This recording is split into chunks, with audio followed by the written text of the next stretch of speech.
All right.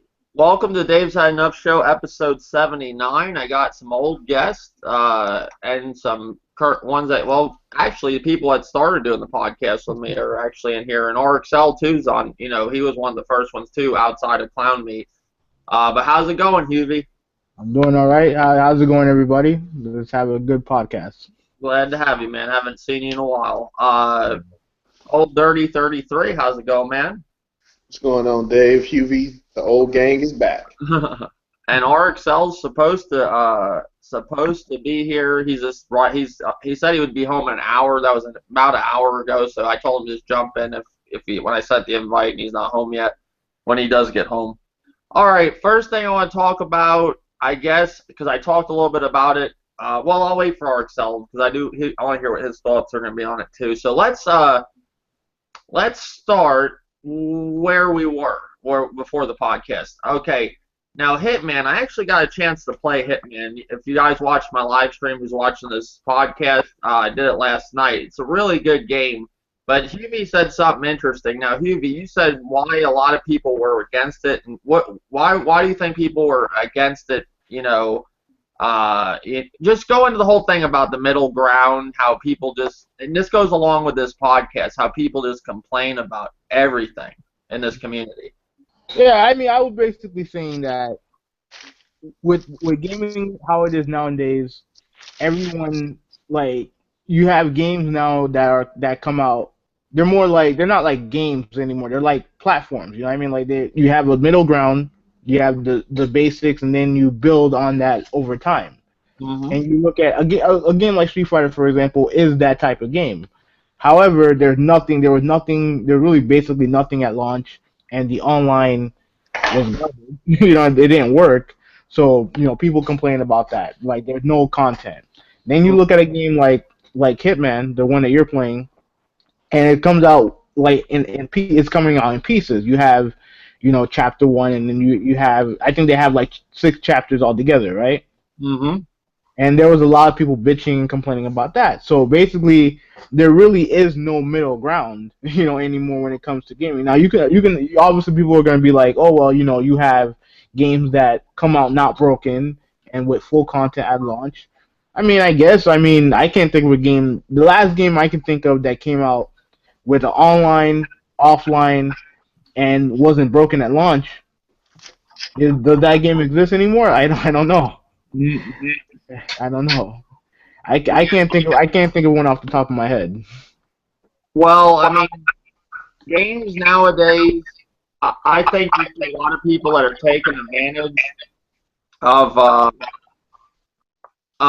basically, I think the developers, that's what I'm talking about when I say people. You got developers either doing this for the good or taking advantage of all these things they got now with DLC, these episodic games. They could be doing it for the right reasons or the wrong reasons. It just all depends on the developer.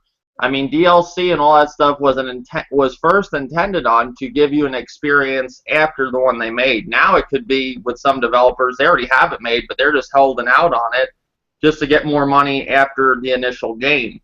But then you do the one developers that still do what it's meant to be, like bring you shit later on, like The Witcher, how they made shit later on. But that's just the way we live it. That's the way the gaming industry is. It's fucked up in many ways, but it's at the same time it's really cool with some of the shit that's happening now that wasn't happening a long time ago. I look at it like this: the internet, it could be a good thing or a bad thing, but it has ruined gaming and it has improved gaming in many ways. Yeah. What's your thoughts, Old Dirty, on all this with basically how people, like with the game like Hitman, people were upset about it, and say they, like Hubie said, if they released the full game, would have that made any difference? Would they still complained about something? They probably would complain about it. Just because I guess because it's in the episode, they feel that they're missing out. I guess it's not a full game because you have different acts. So if you only got like 5 or 6 acts, they look at it as, okay, how long is the first act? How long is the the first act is going to be. Is it just 2 hours, 2.5 hours? You know what I'm saying? It's like people are looking at it like that. They look at games like that as being like retailed for way less than $60. You know what I'm saying? Yeah, I think that's what a lot of people are griping about. Is they looking at it as, okay, if you're making this an episode, then it shouldn't be full price because all the other games that came out in episodes, they wasn't at full price. So you're gonna have people that's Well, I mean, you gotta look at some things like Resident Evil Revelations. That was released episodic, and mhm. you got a full game, 10-hour game for around, I think it was around 30-40 bucks. But I don't think Square Enix is gonna give us a half-ass game. That's not Square Enix. They'd never do. I think that all depends on the developer. And Square Enix, I played the first episode of Hitman, and it's damn good. I don't care what anybody says. You could play that over and over and over and do it in different ways and have a blast. Because I was just going around killing people last night, and it was a fucking blast. Like, the coolest thing I thought is when you kill somebody and they know, like I said before the podcast, and they know that they're aware that you killed them and you left, you'll go back to that area and you'll see a body bag, or you could see them dragging the body bag out of the room, like in the crowd of people. And this one has so many people in this fashion show. They really did a good job on the environment. So I think when the full thing comes out, you're gonna have like a fantastic game. Like, it's gonna be awesome. Like, it's gonna be one of the best Hitman titles out. Period. Yeah, and going to your point, let's say if they needed a whole bunch of time to make that full game for Hitman, it might have cost Square Enix a lot of money. It could have cost devs a lot of money, and I mean, you may not even see that game come out. You know what I mean? Because the reason why I think they're doing a lot of this, stuff when it comes to like breaking games out in pieces, is because of money. Because it costs a lot of money to make these games nowadays. So. Mm-hmm. Yep. There's a reason behind all this. It's not just because, hey, they decided at Square Enix one day, well, you know what, we're just going to do episodic games now and give people a little bit here, a little bit there. No, there's a reason why they're doing it. Maybe it gives them time to do other projects while they're making this project. Or like Huvie said, they could put the full product out there, get a huge backlash, and their game just be demolished. Instead, each episode, they could get improvements from people of what other people want to see in the next episode and get the damn game right to have a fucking masterpiece when it's all said and done. There's a reasoning behind all this, and the internet, they're using it to their advantage. Back in the day, these developers had to have a full game out, and there it was, broken or not, it was on the market. There was no changes, no nothing. Now they got the ability to fix things and patch things and send things out later, and this ain't the end. And the crazy thing is, Hitman and Square Enix is not the only one doing this. You got fucking Crackdown that's going to give you a fucking multiplayer and give you the regular game later on, and that's going out with a number of games now. Street Fighter, Telltale Games, Resident Evil, the list goes on. I could sit here and probably name at least 10 games that are doing that, off the top of my head, and more, you got season passes, like even the Division, a full game supposedly out there right now. You got a season pass that's going to be unlocking other environments that they probably haven't even worked on yet, or they probably have but haven't had it done yet. It's not done. That's basically, if you want to look at the big picture, that's kind of episodic if you want to think of it, because they're giving you other areas later on. What's the fucking difference? You know what I'm saying? Yeah. I mean. And it's back to Splatoon. Splatoon didn't have all the game at first, and then they added it later on. Now the game's got a bunch of shit, and it's fun, and I see people having a blast with it. But that game was not like that at first. It was not like that day one. I mean, this goes on to Nintendo of all companies too. Nintendo's doing this shit in their own way. Yeah. Mm-hmm. And I'm not giving Nintendo a fucking pass like most people give them a pass on everything. I mean, the way I look at it is that if a game is good from the start, if you have a good foundation of a game, then I think adding content is just bonus. I mean, the reason why I was so pissed off about Street Fighter V was because the online didn't work. You know what I'm saying? Like that's pretty much 70% of the game is online. You know what I mean? You have a bull bleep story mode. You know what I mean? You have a nothing story mode. You have survival mode, which is fine, but the meat of the game is online, and it didn't work. So when you don't have the meat, all you have is fucking bread. That's it. When you don't have the bread, when you don't have the meat, you don't have the dressing in a hamburger. All you have is bread. I'm like, what the fuck's the point? You know what I mean? Like, I might as well just order bread. You know, so I mean, that's why I was pissed off about that. But ultimately, if there's a good foundation within the game, then whatever added bonus they add to it, that should be a great thing. Mhm. You Mhm. know, that's how I look at What, it. what's up, DJ Yoles and Derek Fisher and Levon? How you guys doing? Sorry, we were talking about this. I said hi to DJ, but I didn't see Levon and Derek till we got talking. But thank you guys for watching the podcast.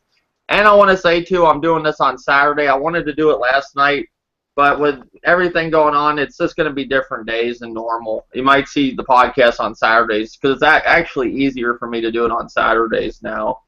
But then I do the Dream Team podcast. So I don't know how that's gonna work. I couldn't do the Dream Team podcast today because I want to do my podcast. But we'll see. Every week will be different.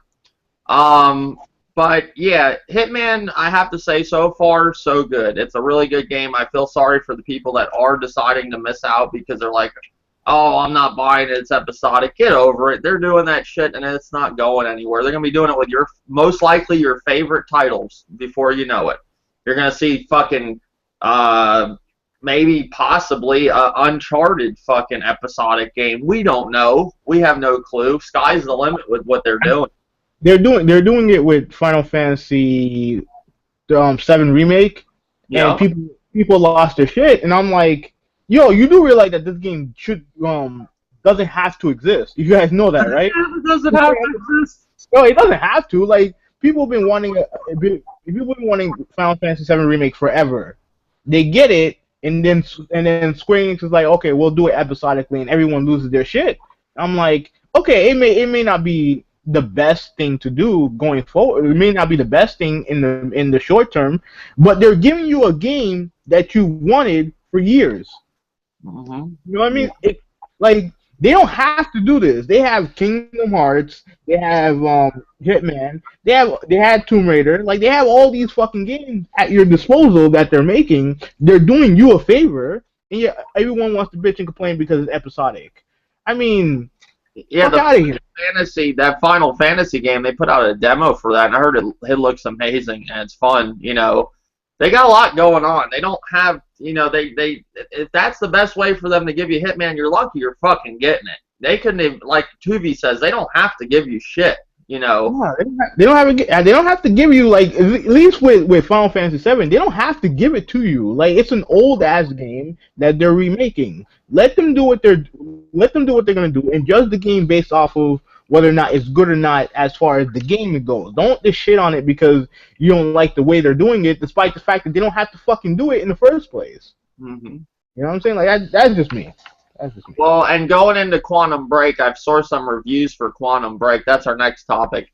Quantum Break, basically, I saw GameSpot gave it a 6, and then I seen other guys say, the one guy, he's a really good reviewer. I forgot who got me into watching his reviews, but the man is just on point with fucking reviews. And he goes by a buy, sell, or wait rating. I think I know who you're talking about. He don't do the whole score thing, and he said, I'm pulling his name up right now. He said Quantum Break. He said all the things GameSpot said. He basically confirmed that a lot of that stuff is true, but the game itself, overall, he said, is fun, and it is a game you want to buy. ACG Reviews, I believe it's called, ACG. Really good YouTube channel. He has like 113,236 subs. I watch all his reviews, and they're on point. Basically, he just said it's a great game, but there is things that does hurt the experience. Like a lot of the cool shit he said that goes on in the beginning, you have to be like right next to it, if that makes sense. It's like that's where you'll see things going on. I don't know. It's how he explained it. But basically, overall, he said it was good. GameSpot fucking pretty much gave it a 6. They just, pretty much, gave it an average thing. I don't think it deserves. I think it's gonna be a fun game. I just think this game's gonna get a lot of fucking shit and bad sales, mainly because of the 720p thing and just it being a Microsoft title. I think Microsoft titles are marked or got the scar of death or something. I think they could put out an amazing game and it don't matter. Like I said last podcast, name one game on the Xbox One that's an exclusive that has got rave reviews. And then Sony, I could name Bloodborne. The list goes on. Like, I'm talking games that nobody has said nothing about, and there'll be some people bring up Sunset Overdrive, but I've heard people trash that game and call it repetitive, and etc. Yeah, Quantum Break. What most of the reviews I've seen, they said it was pretty good. I've seen some people have issues with the character animations. They said that when they're shooting at you, or you're shooting them, you're shooting enemies, or enemies are shooting at you, the guy don't flinch or nothing. I mean, you gotta take into consideration all the other cool shit that's going on in the rooms, like bending in time. You could stop bullets. Now, I did hear in his review, ACG. I don't know if it was his review or no, it might have been another review. Some guy said you have to pay $10 for an ability. Is that true, or were they joking? I hope that's a joke. I think he was joking, but it didn't sound like a joke. I'll say that. I could be wrong on that. I've heard it in a review that one of the abilities, I think, to stop bullets was $10.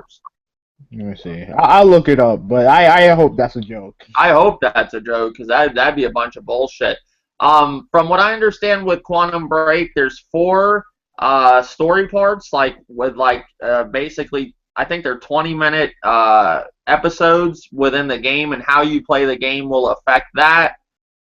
They say parts of the game is kind of confusing. You might not know what's going on. It's kind of like you're playing the game, you're like, what the fuck does this part have to do with this game? But he said at the end of the game, ACG, he said at the end of the game, it all fills in, for itself. He did not say it was a great game. He said it was a good game. It's a solid game. He didn't say it was great, though.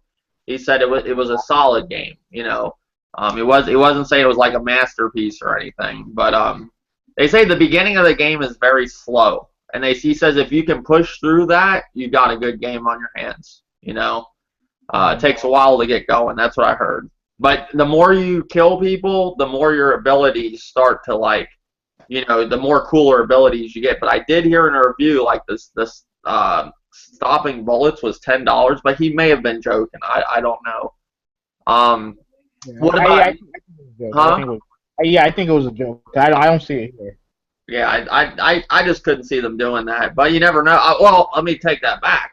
I could see some shit like that going on with some companies, but with this title, I don't see them doing that. I don't know. What do you think about Quantum Break, QV? Are you interested in it, or no, or? Not really. I mean, I've been kind of mixed about the game, because I've seen some gameplay footage where the game looks amazing, and I've seen other gameplay footage where the game looks dull. Yeah, that's what I heard. Yeah, so it's like it's 50-50 for me. I mean, when I do get my Xbox One, I'll if I can give it a try, I'll give it a try. But I think the one thing he mentioned about animation that I wanted to talk about was pretty much when he's getting shot at, you don't really see him, flinching or anything like that. It just looks, the combat to me looks kind of dated. When it comes to just the shooting mechanic, just looks dated. You know what I mean? Like, it's not bad. It's not a bad thing, but it's just when you look at. They said the shooting mechanics in this game. That was one of the things he kind of not complained, but basically said was a drawback. The shooting mechanics. Yeah, but when you compare it to like Uncharted 4. It's like it kind of feels like you're playing, like Uncharted 4 looks like it's kind of like the next gen version of what third person shooters should be, and Quantum Break this kind of looks like a last gen version, even though both games look good, you know what I mean. But you Do get you what I'm think saying. that's a fair comparison though for what type of game it is, like Uncharted? Like, because I do see a lot of people comparing Uncharted to Quantum Break, and do you think that's a fair comparison with like that with Quantum Break, how you're bending the room and time and everything with To Quantum be Break, which the multiplayer has magic and stuff, but the actual game is more of a realistic type game, and it's Naughty Dog of all games. Like, I don't think like Remedy games, I don't think is on the level of Naughty Dog, in my opinion. In my Yeah, opinion. I don't either. But that's just, but there's not a lot of studios that are like, Yeah. Remedy is really good, a really good studio. To me, the game reminds me a lot of Infamous Second Son. You know what I Yep. mean? Hmm. It has that vibe to it. Now, frankly, I don't think it looks as good, but you know, that's I just me. I thought that when I was watching that a lot of the reviews today, that I was at first thinking other games, but then when I looked at it more, I was like, this is kind of like Infamous. Like that's what it's like Infamous, but you have a gun. That's what it's kind of reminds me of. Like and you can bet the rooms can bend time. They now there I believe everything is fully destructible, or there is destructible stuff that. Yeah, I did like that part. I did like the fact that there were a lot of destructible elements to it. So that I like that part. And And they you kind of need it for a game like that. Go ahead. No, they said that there's certain enemies that will have his abilities that can, like, you can alter time and all that, but they wear these backpacks so they can, like, break your powers and do stuff to you, like, use your own powers against you. That seemed kind of cool. But they did say, like, if you're in cover, the enemies can shoot through, like, things and blow your cover. It seems kind of cool. Yeah, yeah. I like that. Yeah, I like that too. I like that too. So I mean, I don't know. I'll give it a go when I get my Xbox One. But Now I have a you question. know, I mean I don't want. We're going to talk a little bit more about this. Now you said when you get your Xbox One, with all the things going on with Xbox One right now, is that changing your opinion on buying one, or are you still all for buying one?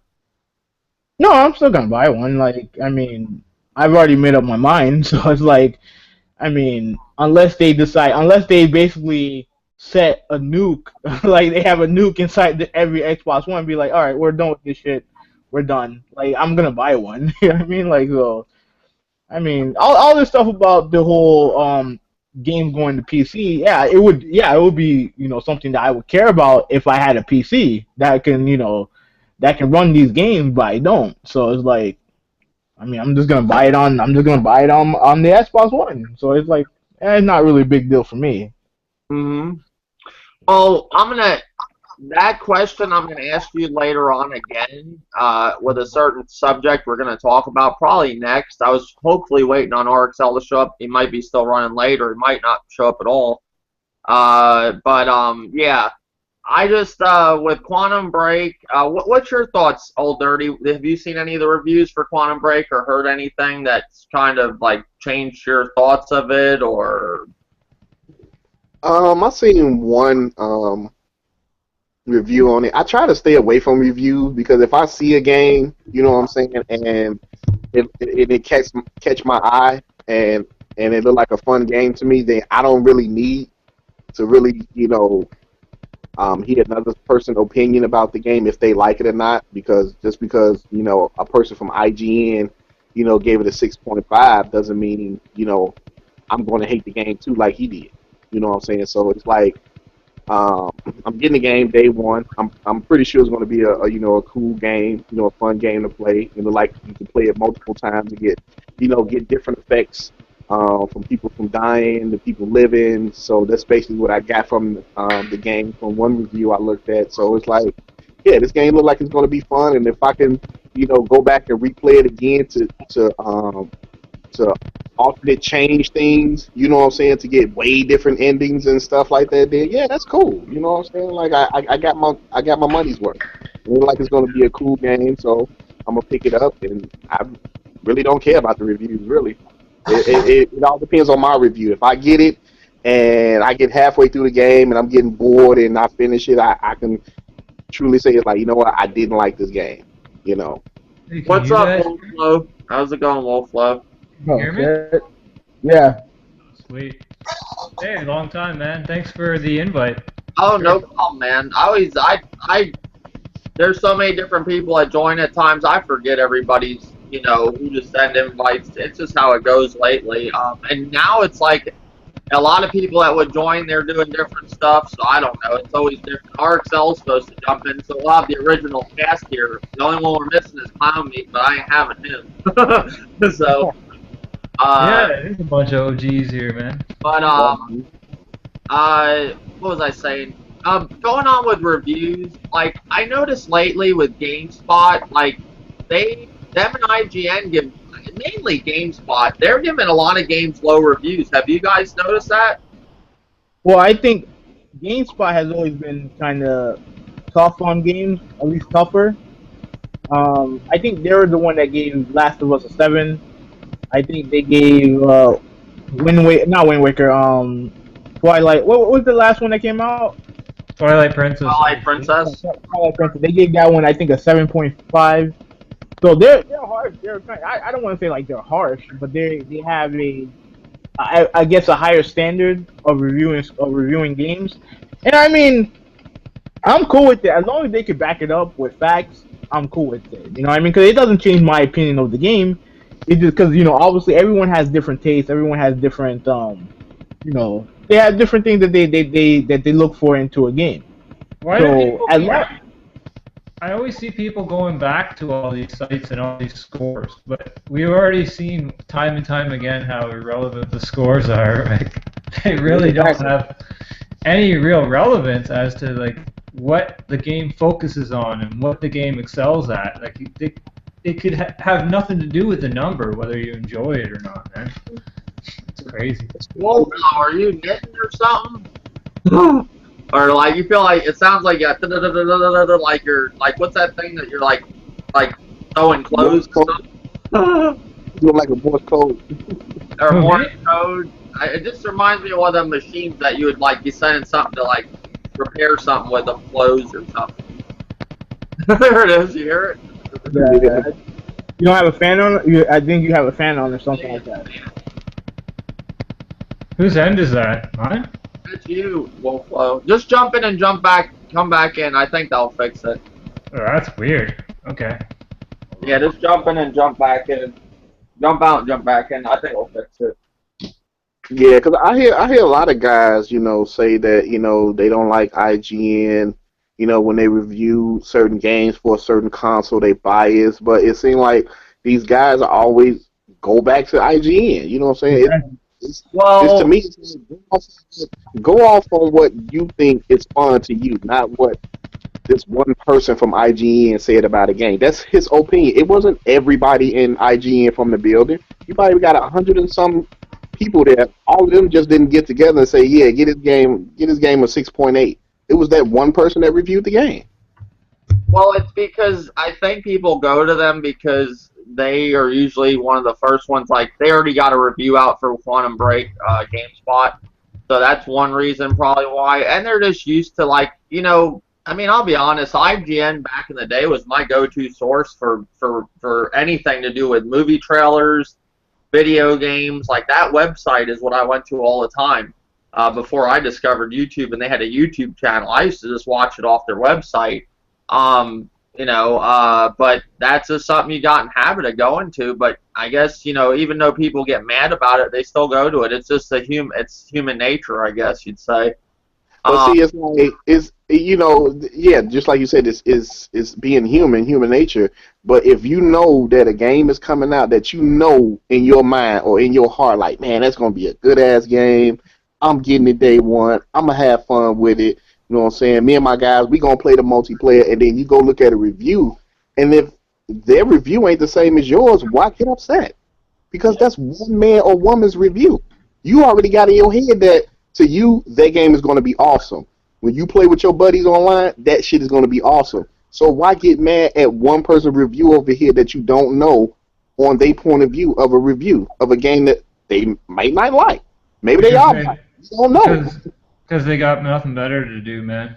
Yeah, another thing I have to say, like, obviously I follow some Xbox dudes on Twitter, and they retweet stuff from other Xbox fans, and I see them trashing GameSpot for the 6, and I'm like, okay, you may not like the score, but the game's not out yet. Like, I mean, can you wait until you guys judge the game on your own before you guys jump on them? Like, the game's not out yet. I think some people have the game, but the people who are complaining and arguing, they don't even have the game yet. So just wait till you buy the game, then you judge for yourself. Like, it's not. I mean, it's not that serious. And the game has a 78 on Metacritic. Last time I checked, 78 is a good score. Yep. I mean, I'm just saying though, one thing with reviews for me that I don't like nowadays, you watch a review and there's certain things that will stick in my head. Like, let's use The Division for example. I heard them say, "Oh, all you see is flamethrower guys," and and you always see a guy come at you with a bat, and whenever you run into enemies, and it is true, you'll see flamethrower guys, and then the guy comes with a bat. So that's always like stuck in my head, which kind of ruins the gaming experience. And that goes with a lot of games. So that's one reason I don't like watching reviews, but it's hard for me. Like today, like I saw Quantum Break reviews, and I was like, I gotta watch. I want to see what they're saying. But I mean, I will say at the same time, it hurts my gaming experience because I'll have stuff stuck in my head. Like I'll go play Quantum Break, and I'm gonna always expect to have shitty, gunplay, like when they're shooting, or there ain't gonna be enough of this or enough of that, or it's gonna be in my head, and it does hurt your gaming experience.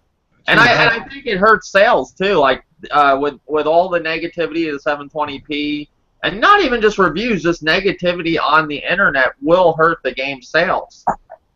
I think if you're simple-minded, I think it'll hurt the sales. Like if you use their word as the gospel, it'll hurt. But at the end of the day, it's just another guy's opinion, and most people just nitpick the opinions that they like anyway. Like I see a lot of people, pumping up the good reviews for the game. So I mean, at the end of the day, you're gonna believe what you want to believe. So it doesn't really matter. Yeah, I mean, from the get-go, I knew this game was going to be good. That was one reason why I got the Xbox One was for Quantum Break. Just like David Maddox, he said he got it for Quantum Break. Now he's not happy with. He said he's still getting it, but I don't know. I'm not even going on about that because he'll be watching this podcast, and I'll get what I'll say. He made a comparison video between Quantum Break and Uncharted 4 that I thought was like it was a great video because it showed visual proof of what the differences between the two games as far as like gunfighting and animations and graphics and stuff like that. And I mean, listen, everyone has a right to their own opinion, but if you're saying that Quantum Break looks better than Uncharted 4, you're not trying hard enough to look. You're not trying hard enough. Would you say this though, Hubie? Like I told David Maddox. I mean, if you're going to hold games on a Naughty Dog standard or a Rockstar standard, then you're going to be upset with gaming. Like, you might as well quit gaming because or you're just going to wait for Naughty Dog and Rockstar titles. You'll be very bored because those games do take a while to come out. But Dave, here's the thing. I'm not expecting Quantum Break to be on the same level as Uncharted 4. It's the Xbox fanboys that do. And they always be like, oh, Quantum Break is the best looking game ever. It looks so much better than Uncharted 4, and I'm looking at it, and I'm not seeing it. Like I'm not seeing it. But like, is it safe to say though these are two different games, even though they're both third-person shooters? You have one game that's altering reality, and another game that's more lifelike. You know what I'm saying? Completely different games, man. Yeah, completely different games. It's like, and that's the thing, like. People forget at times, guys, we're not playing real-life simulators unless it says it's a simulator. We're playing video games, which is, imaginary. Like, it's like, can I really stop time in real life? But in Uncharted, can I shoot an AK-47? Yeah, and I can hit people with it. But can I stop time and bullets? No. I don't know why these fanboys, try to compare, different games. Just get a game as props. You know what I'm saying? If the game looks good and it's not your console choice, give it props. We're like, you know what? That game looks graphically good. You know what I'm saying? Like, just give it its props. Nobody really cares. You know what I'm saying? It's like this is just about video games. This is about us enjoying what we like to do. You know what I'm saying? Not about this Quantum Break looks better than Uncharted 4. Uncharted 4 looks better than that. Who cares? They both look graphically beautiful at the end of the day. Agreed. So be happy whichever you get and play. Because People in are, about a month, we ain't gonna be even talking about the game no more. people are just trying to find anything they can for ammunition these days, just so they can troll each other and call each other names and my shit's better than yours, and just to try and keep the conversation going. They want to just come up with anything they can. And the funny part is they're not really changing anything in the grand scheme of things. All they're making themselves do is look like idiots because the whole time, like, people just, after a while, people realize, like, this person, they're completely full of shit. And, like, why would you want to send that message out there that you're fucking full of shit? Or that, like, that you can't Yeah. give anything credit where it's due? Like, how do you Just have any integrity after that, man? It's crazy. just get a game for what it's worth. You know what I'm saying? Like, I seen the video of what he done, the comparison, which is fine. I really don't care if the man flinch or not because some bullets going over his head. Because at the end of the day, another game that comes out is not going to do the exact same thing. We have so many different games and different genres that most developers put all their heart and soul into it to give you that realistic, and some try to give you that realistic, but not everything. You know what I'm saying? So you always going to have that throughout gaming. You're going to have a game that's like Uncharted where, yeah, he's flinching because it's hitting a wall next to him. He's flinching. And you're going to have games that's going to do the exact same thing. You're standing against the wall and bullets are flying off that wall, chipping it, and your character is not going to flinch. So we done had that throughout the history of gaming, and it's always going to be like that. Why can't developers start experimenting with different art styles, man, instead of just going for the realistic look? Because that gets outdated after a while, man. Because they know people want power. When they say they want power, they want stuff that look realistic. Like, most people don't want a different art style, shell shaded graphics. You know what I'm saying, or a cartoony looking graphics because one, they think of their manhood, and two, they don't want to play anything that's colorful. They want to play realistic where stuff is only 3 to 4 colors: gray, black, and brown. That's it. That's sad, man. Because I have said many times, I have seen some beautiful games from Sony. I've seen some beautiful games from Microsoft and Nintendo. The most breathtaking game that I've ever played, probably, and it's definitely a Game of the Year candidate, despite the fact that there's brutal lag and bugs right now. This game called Tree of Savior that I'm playing right now. It's fucking absolutely beautiful, man. Like, the way it's all hand painted and shit. It's like on another level, man. Have you ever played Legend of Mana? No, I've seen it, but never played it. It reminds me of that. Oh man, But it just takes you to another world, dude, and the music too. It's fucking phenomenal. And that's the thing that I be talking about, because every game don't have to be realistic. Certain games that have different art style, it'll pull you into that world. You know what I'm saying? It pulls you into that game. It The can music still have. and everything, but like you said, they want everything to look so realistic, like looking out of a window. You know what I'm saying? I don't want all my games to look realistic. I want a different art style. You know what I'm saying? Well, you know Like, what? I could tell you right now, everybody in this podcast, the people that are listening, that I think that what's the name? That Kirby Epic, what is it? The one he with the clay, Yeah, the clay one. That looks beautiful. That shit looked like real fucking clay, and that's what my eyes visual on, of how you took something and made it look so realistic like clay.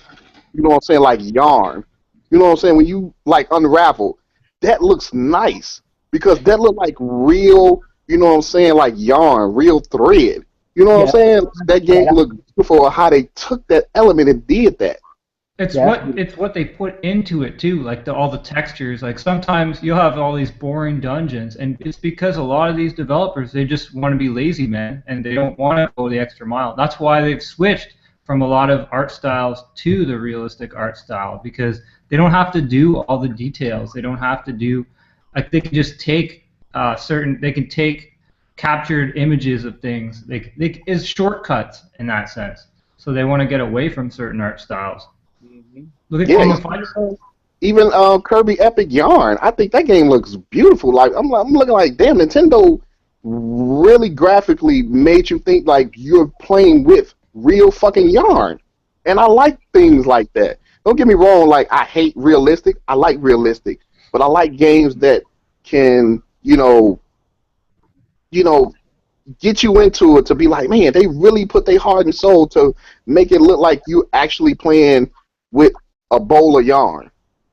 Yeah, but let's keep it real here too. At the same time, do people want to play with a bowl of yarn, or do they want to shoot somebody with I knew that was coming. to the head? Yeah, but I know what you're saying, Dave.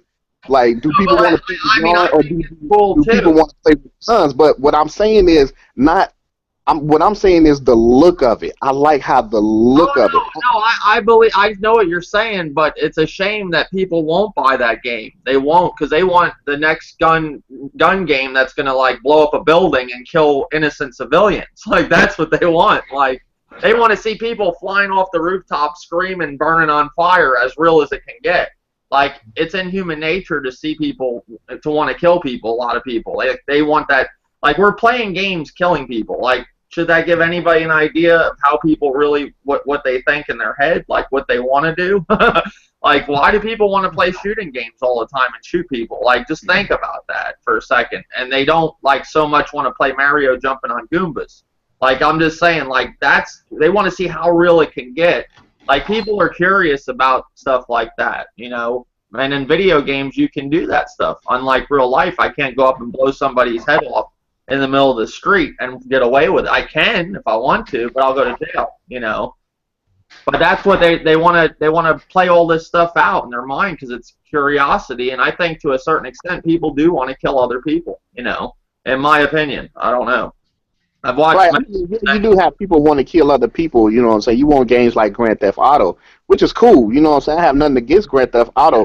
But how many games do we shoot people in? The Division, even Halo. You got about 80% of games that you shoot people in. But what I'm saying is not the gameplay. I'm talking about the style, the look of the game. I know what you're saying, but it's the thing I'm trying to tell you. They're not going to buy that game, even though it's cool looking and everything. I understand what you're saying. Those games won't fly like other games like Uncharted because that's what people want. Like back in the day, I think when Mario and all them games were introduced, and that's all we had, a game like that would have done great. Like back then, now it's like let's see who can, shoot this person in this way. Let's see how real it looks when I shoot him in the shoulder. I understand what Old Dirty's saying. Basically, what it is basically games that look like Unravel, games that look like Journey and stuff like that. Those games are not perceived as big budget games than games like Assassin's Creed, Uncharted, and all the other stuff, and a lot of that has to do with the art style. And I think Nintendo games fall into the same umbrella because you look at a game like Splatoon, you're like, oh, you're shooting things, but that's kind of like Call of Duty for kids. You know what I'm saying? Like a shooting game for kids. Look at Unravel. Like it's a beautiful game. It's a gorgeous game. I think it looks. Me personally, art style wise, I think it looks better than a lot of AAA games. But that's not how it's perceived because with Battlefield 4, you can destroy buildings and you're doing this and that, and Call of Duty, you have all these quote, realistic graphics and all other stuff. So, I mean, it's just the way that people perceive things because you look at a game that looks like it could have been done on the Super Nintendo, even though technically it probably couldn't do it, but that's how people perceive it because of how it looks. See, and the thing is, I would like to see what that, the developer of Unravel could do with a game like, a game that you're shooting somebody or something. It would be amazing, but that guy probably just wants to do stuff like that. Same thing with Yoshi. They don't want to do games with run around shooting people. They want to do that. Those guys would probably make an amazing looking game that all people would, like most people that like shooting games would love, but you'll never see it probably because they're not interested in that. But I do understand what Old Dirty's saying. I do, but I just at the same time, people. It's sad to say, gamers nowadays they don't want that. If it's nothing to do with a gun and a guy running around shooting people, they don't want to do it. It's sad to say. Look at a game. They don't want anything that don't look realistic because I've done seen a few videos where it's like, oh, that that game is too colorful, or my manhood. I'm a grown man. I can't be playing games like that. I'm like, what do color got to do with your manhood? At the same time, though, can this be fair to say back then, in the NES, Super Nintendo, N64, the reason why we're seeing games that look so realistic now and we didn't see them back then is because they didn't have the material, like the stuff to do it like they do now. Like those games, that's as real as they could get those games, like Contra. Like that was it. Now Contra nowadays is like Years of War. Like that's what it would have looked like back then. They didn't have something. Yeah. What's funny though? That back then, you would have probably seen less of what you've seen back then if they could do what they could do today, if that makes sense. Like there would have been more of what you see nowadays back then, but since that's all they had to work with, that's why you've seen games like Mario and all them be real popular, because that's, they had 2D and stuff. They could do the shooting stuff, but not like they can do it now, You know what's funny, though? Games that are actually focused on art style, on actual core gameplay and balancing and depth and things like that, like Street Fighter V, like Battleborn, those games are going to get knocked because they don't have enough modes or whatever it is when they're launching. The servers aren't perfect day one. Those are things that they got to work out, but people aren't going to give them credit even if they do fix them. That's the problem. Yeah, it's like when a game's released nowadays, and too, let me say what's up, King Grimpachi. You've been there a little bit. I didn't say it. NRXL, thank you guys for joining. Hello. What's up? Hello. But where were we going? I just lost my train of thought. But basically, let's move. Well, what do you got, King Rinpoche? What do you got? Let's cover a little bit what we talked about. We talked about Hitman. We were talking a little bit about how the episodic games and why companies are doing that nowadays. And Hoovy gave his thoughts. I gave mine, and Old Dirty gave his. And then we talked about Quantum Break and the reviews it's getting. Do you want to cover any of that? Yeah, I'll give my brief opinions on those. I mean, Hitman being episodic, I don't mind episodic games. I do prefer the full package. So, if they come out with a disc or like the full version, I'll get that and wait for that. I don't mind them breaking it down. And for those who want to pay for it early and get it separately, I mean, that's what they want to do. I just wait. If they don't never come out with a full copy, then I'll probably never get it. Because that's just how how I look at things. But I mean, I haven't played the game, but I like pretty much all the Hitman. So. What with the question? Why do you think they're doing episodic games? Like, what's the reasoning behind it? Well, with Square Enix's case, they got they got some money issues, and it's easier to judge that way. If I work on a game or and I put out a part of it, and everybody went out and bought this one part of it, and I made my money off this one part, then I could use the money I just made to develop the next part and continue on that way. It's like a judgment thing. Like, instead of making the full game, no one buys it, I'll sell it in pieces and get my money. You'll be getting it faster and quicker. So, I mean, that makes sense. So, I never thought of it that way, because I thought of it based, like Huey was saying too, like how developers like Square Enix put out Hitman, and I thought maybe if people don't like what they did, they could fix things and get good feedback and make it better the second episode. Or basically, too, why they have other stuff they're working on, they could give you a Hitman game too, but they're just releasing it over time, where they couldn't put all that out at once. The new Final Fantasy, the Final Fantasy remake, Hitman, and all the other games they're working on. You know what I'm saying? They just need to bring revenue in. The only thing is, it could hurt them in the end. Mm-hmm. Well, the way you just described what Hoovy said, I mean, that's another way to look at it. But I always looked at it as, I could give you something in pieces, make money off of each sale of that, use that money to, and sometimes these developers, sometimes the game is, for the most part, done. They got bugs and glitches to fix. For all we know, Hitman could be done, completed, but they put it out in pieces. That way, they probably make more money that way. Because it just mentally, $15 an episode don't sound that bad, especially since the first episode gave you, 3 missions or something? Yeah, 3 missions. So $5 a mission, Ooh. technically, if you want to break it down that way. To some people, even though in the long run they'll be probably paying a lot more money, that initial $15. That sounds cheap. So they'll pay Yeah. $15. Good point. Well, to be fair though, a lot of these episodic games have been under $50. Like Resident Evil Revelations 2, that was like I think the full price of it. I think if you didn't wait for the game to fully come out, if you bought it by episode, you paid more. But if you wait for the full game to come out, it was actually cheaper, and it was around like $40 or something, $39, somewhere in that range from 30 to 40, for the whole game.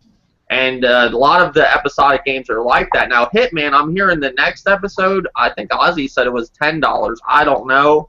But I will say this, like I said earlier, the game is good. Like, it's a good game. I thought it was really cool how the body bag, like when you kill people, there's body bags and they're dragging them out. And the AI is like really good in it. Like, it's one of the best. I would say if this game carries out how it is right now, it'll be one of the best Hitman games, I think, in my opinion. And it's a shame it's getting a lot of backlash because of episodic, but that does make sense what you're saying that it's possibly a money issue. I mean, there's a lot of ways you can look at it, but that does make a lot of sense. What about RXL? What do you think about that and Quantum Break? Well, Grimpachi too. The reviews for Quantum Break are what do you think? Why it's getting mixed reviews? I have seen more people saying it's good than bad, though. I have seen that. I mean, it is getting mixed reviews.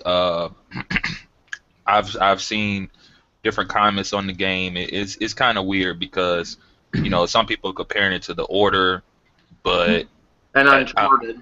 and Uncharted. I saw people say, comparing it to The Last of Us. I don't know why they're comparing it to all these games, but I mean, the Order. I guess that makes sense to compare it to, but even that, I don't know because there are difference. Like some people say the differences aren't the same. Like the Order, I think both games don't take that long to beat, but I think the Quantum Break has replay. Like any game can have replay value if you feel like playing it over again. But I think Quantum Break you can actually play it again, and different stuff happens. I don't think it's that big of a deal, the changes, but there is replay value if you want to see that. Some people complain about the TV show cutscenes, which I hear are optional. So I don't know. I mean, I really don't know. Like I've heard different things. Like some people were complaining about the shooting mechanics, saying, "Oh, the cover, I can't shoot from behind cover. I have to completely stand up." But they've been saying that the game is supposed to be kind of like a run and gun, fast-paced action. So I don't see why you would hide behind cover all the time. I don't know. Like I have to play the game for myself, but the review scores are what they are. I saw IGN, I saw GameSpot. I mean, Well, yeah, were you the one that got me watching that guy, ACG? You watch him, right, Grimpachi? yeah, I've shared his videos around a lot. I don't know if I told you. That's because I think you sent me his Tomb Raider review. I think that's where I first saw his stuff. I didn't agree with. I seen what he was saying with Tomb Raider, but I like Tomb Raider, Rise of Tomb Raider. But he has his opinion. But most of the time, I agree with this guy's opinion. It's really good. And he said Quantum Break is good, but he did say the everybody has an issue with the the gameplay when it comes to shooting. They said that's the issue a lot of people have with that game. But there is 4 different episodes in it, different sequences of 20 minutes to go along with your actions. I don't know if I do something different, the movie will change for that 4 different episodes, or it might be the same movie for everybody. I don't know. But there is 4 different. I think it's like a total of maybe 80 minutes or an hour or something like that of actual movie or TV show time. You don't have to watch the TV shows; you can skip through it. But they said it goes along with the game. You probably wouldn't want to skip through it because it's a story game. RXL, what's your thoughts about any of this stuff? Are you there? Might be busy. But yeah, going into the next thing that I want to talk about, because I have a lot of people in here. I just want to hear your thoughts on this. I talked a little bit about it with Bear Hugger on my live stream last night.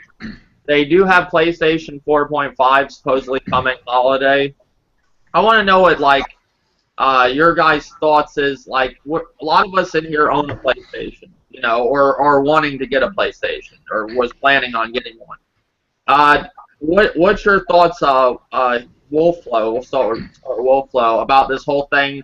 Now I heard it's not only in 4K. I heard the console too will, if you're running it on a regular TV, it runs the games better. It's not just 4K.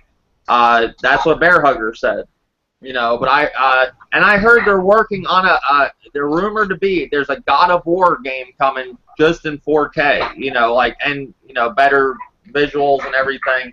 Like, that's its first title it's working on. What's your thoughts on this being a PlayStation owner, day one? Like, where I'm coming from this, do day one owners just get fucked all the time of anything? Like, are we just, why do we never get a reward, like, for buying shit day one? Like, for example... Like, no, for example, people that run out and buy the season pass day one, Star Wars Battlefront, for example. Why don't I get that season pass for the first 2 weeks the game's out? Why don't I get it if I buy it half off? Why later on down the road they get it cheaper for the people that wait? What do we get the people day one that buy shit? Like, nothing. Nothing. You get screwed because if you're impatient, you're always going to get screwed. They realize that, and they're going to take advantage of those people because they know they can't. So they say, hey, if you guys want to pay to beta test shit, go right ahead. But don't you think we should get, like, don't you think that shit should change at all? Or is that not, like, what if we didn't buy their shit day one and they have no sales and they look like shit, their games? Would they like that, I think they should reward the enthusiasts. It's not going to happen, though. Yeah, and it goes along with a lot of things. It's not just video games. Like, you're buying a car day one, that car could have a fucking million problems, and, they could fix those problems later on with the next model or whatever. Or down the line that year, they'll get recalls and all that stuff. Same thing with other things. But I'm just saying, I notice, like, day one adapters never get any break at all. Like, I think, in my opinion, season passes day one, if you buy them day one, you should get a half off price or 20% off something, Well, smart developers will start giving, if they're smart, they'll give like a club. Like, you can say every time you buy a day one game, you get points towards the next game that you buy from that publisher or whatever. Well, that'd be a smart move. Where I'm going with this, so you got the PlayStation 4.5 coming out. It's going to be a better forming machine. But here's the people that bought it day one. They're getting fucked. In my opinion, I think you should be able to send that to Sony and get a new one, or they can fix it to where it works with all that shit. I don't know. Like, when I bought the PS1 day one, my dad got it for me when I was little.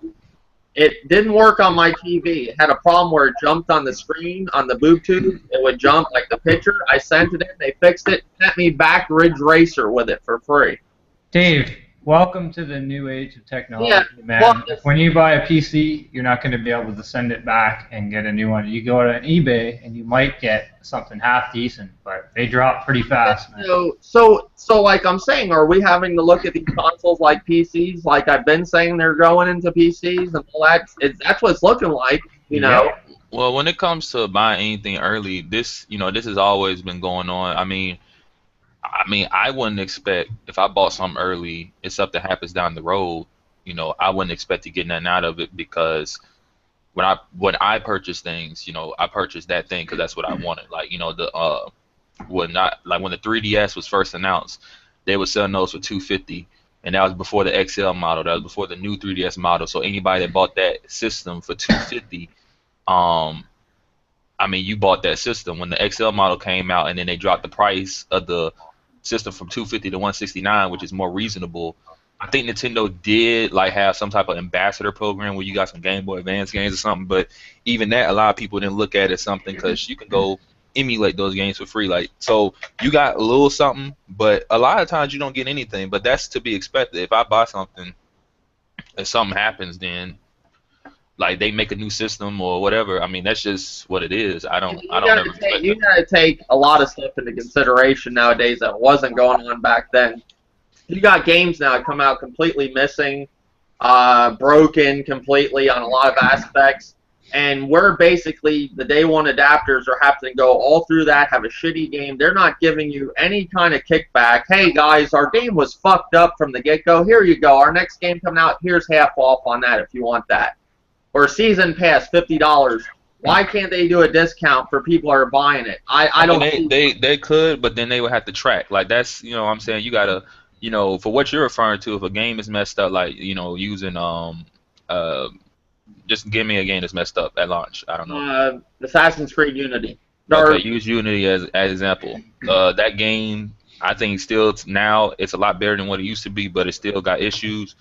In order for them to like, how would they even really track all the people that bought that game at launch and then tally that up to say, okay, all these people get a discount for the next game because you know how they do it? You go back to the store that you bought it from with your receipt, and they give you a rebate or something. but then there would have to be some deal with the store that they would have to the game Well, I developer mean, would have to make like they're that's a lot of watching. that's a lot of money. It's not. No, it's not. They do this with other shit all the time. Like what? Dave, I'll tell you this right now. If I go to a friend, let's say I have a friend that bought Unity, right? He's not really into the whole YouTube, internet thing. He just buys the games, right? Let's say he buys it, he's done with it, whatever. I can realistically take his receipt. Yeah. Go on YouTube, like me. I can go on YouTube, whine, complain about the game, even though I never played it. Whine, bitch, and complain about the game. Show Ubisoft, I have a receipt here, even though I never played the game. I just have the receipt, and I can get $50 off the game, even though I never played it or anything else.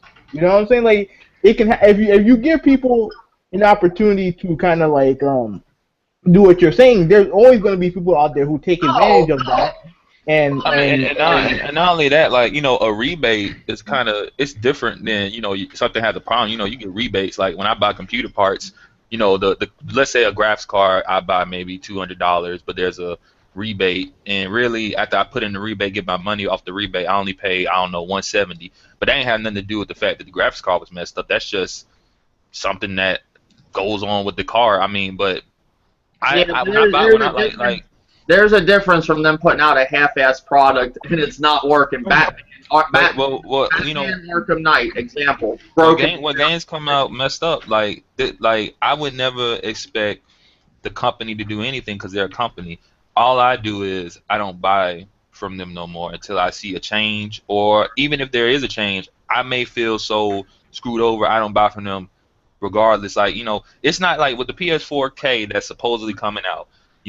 People feel screwed. The only time I ever felt like a company did something kind of shady was Nintendo with the new 3DS, and the only reason I say that is because when they were talking about the new 3DS, they had just dropped like multiple normal 3DS limited edition models for the holiday, and I'm like, you could at least have announced to the world, hey, we're making a new system in a couple of months, so those people will understand, like, you're buying an old system and you could wait a couple of months to get the new one, but they didn't do that. And even that, I understand why Nintendo did that from a corporation. Morally, I think that was stupid, but like I got a Vita, I got the OLED fat Vita. If you go buy a Vita now new, you're not going to get the one I got. The one I got, people will say, I'm not saying it like that. Here they go. Here they come out with consoles. They know damn well these consoles were not ready. So now they're fixing that, making a new console. So they want people to go out in their minds. They're like, okay, if these people really want it, they gotta go out and spend another $400 or trade their console and get jack shit for it. Probably get $100 at GameStop by the time it comes. The closer right now it's like $200. I think you get at GameStop. The closer you get to that release date for the new console, it's gonna be like $100, $150. $150 tops you're gonna get for that PS4. Now we don't have to do that, but it's not right. It's really not right. The big picture. I mean, like the way I hear Sony's doing it, like this is what I heard. Like I've heard multiple different things. Like your old games supposed to run better. From what I heard, none of your old games will run any different than what they do now. If the developer decides to do it.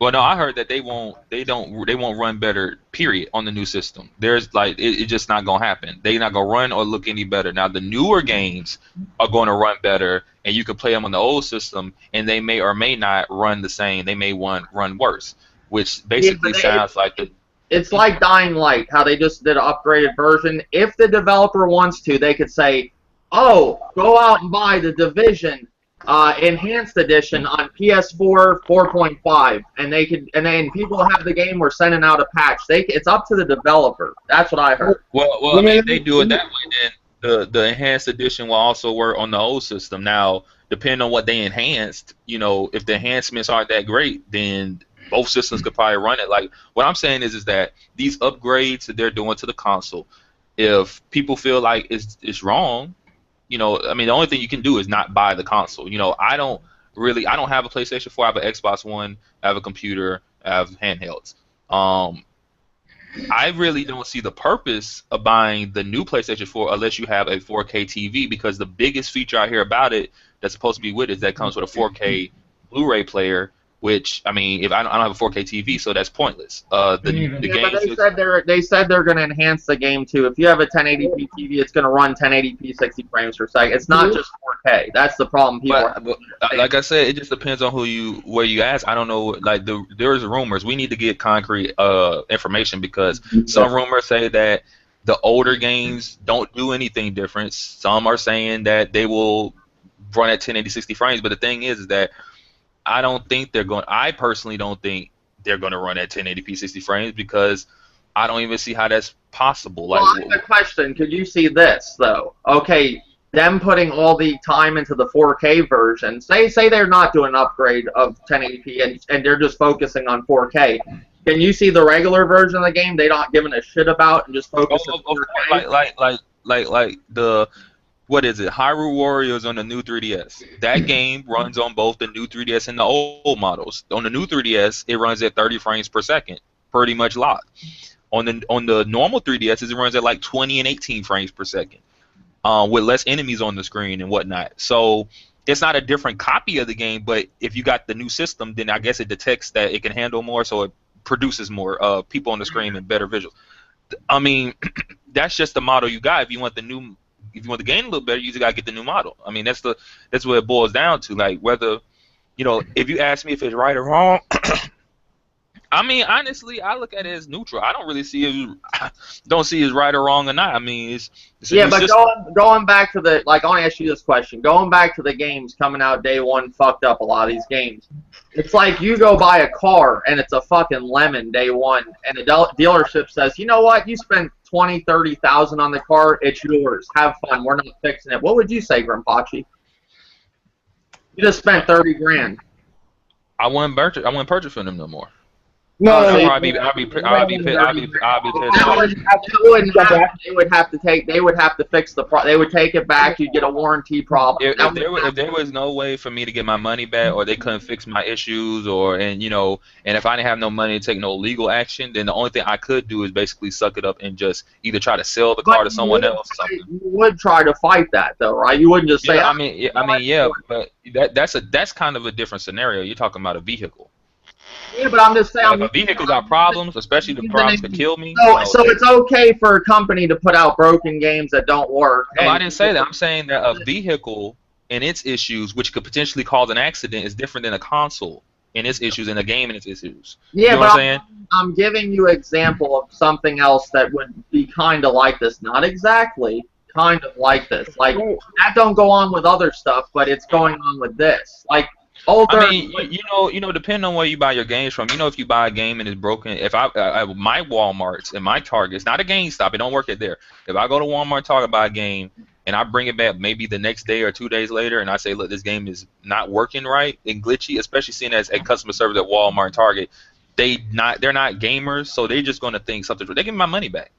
So, I mean, depending on where you bought the game, if you buy it from GameStop, they ain't gonna fly. But you go to Walmart, Target, they give you your money back. So there's always opportunities to return things too. Like, if it's broken, some people like to buy a game. Let's be real. A lot of people know these games. Not saying it's right for the developers to do this. They know that, like, some of the developers come out and say, look, we're not giving you the whole game now. We're going to update the game later down the road, months to come. And some people will buy them anyway. Well, that falls under a different circumstance because they told you. But I'm saying there is games that come out that are broken that we didn't know.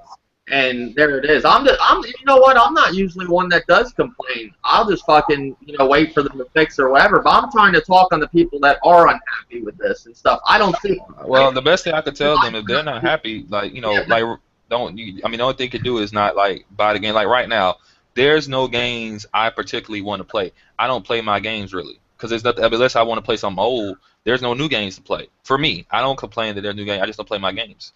Now saying this though, now now this is what I find is kind of odd. Say PlayStation is deciding, it is true that we do know this console's coming.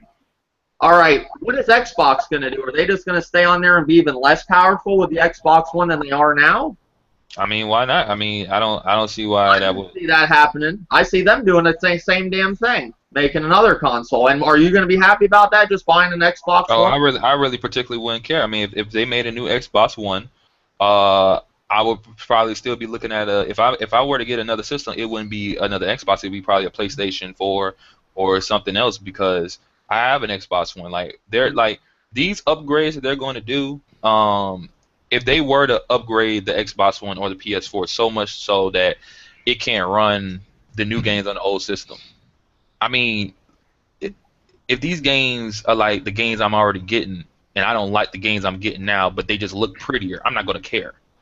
You get what I'm saying? Like these games. Like I think it's going to be kind of like when we went from SD to HD with the 4K. Now I went out and bought $3,000 HD TV when that happened for Xbox 360.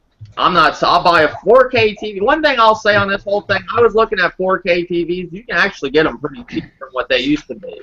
But I will say this: everybody wants that graphical leap. You'll get it with a console with 4K with a 4K TV. You'll get that. Okay, everybody in this podcast, do y'all all agree? Now I'm getting mixed signals from different people telling me is the 4.5 is going to be gaming. I know it's 4K, which is going to be for movies. That's why they put a 4K Blu-ray player in there. It's going to be for movies. Now, is this going to be for games also, or is it just for movies? Because some people are saying that it's for games as well, and some people are saying the only way I could see it for being for games is if it's a upscale of some sorts, which that will. I mean, it's not going to look like native 4K, but it'll look probably better than 1080p. Or, I mean, to be real, a lot of people don't understand it's like 2D games. You can buy a $200, $130 4K graphics card and run a 2D game at 60 frames per second in 4K. So I don't see why if the PS4 had something like that in it, I don't see why it couldn't run the indie games in 4K. But anything other than that, no.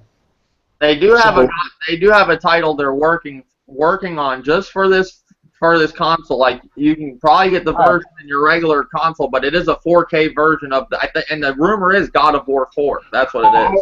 I want to address that real quick. Now, the main reason why I was against the new 3DS is some of it has to do with what Grandpappy said about the bundle. I think one of the SKUs was the for the regular 3DS was the Smash Brothers one, where they released that, and then a couple days later they released the new 3DS. Yeah, they dropped so many limited edition normal 3DSs. Like no normal consumer will understand that. Hey, they're making a new system now. You wouldn't even think that. But the main reason why I was against it was because they came out with a game that was exclusive to that version of the device, which was Xenoblade Chronicles. Xenoblade Chronicles was the only game that could only be played on the new 3DS and not be played on the old 3DS. To me, that's bullshit. And I'm only one game. No, okay. Well, I'm gonna be real. I have the game, and honestly, I don't think the other system. They said that the reason they made the new 3DS because they wanted Xenoblade on the handheld and it couldn't work. So it was almost like they made that system just to put this game on the handheld because honestly, the game wouldn't run. Yeah, right but I mean, but let's say I wanted to play the game on the go. You're telling me that I have to pay.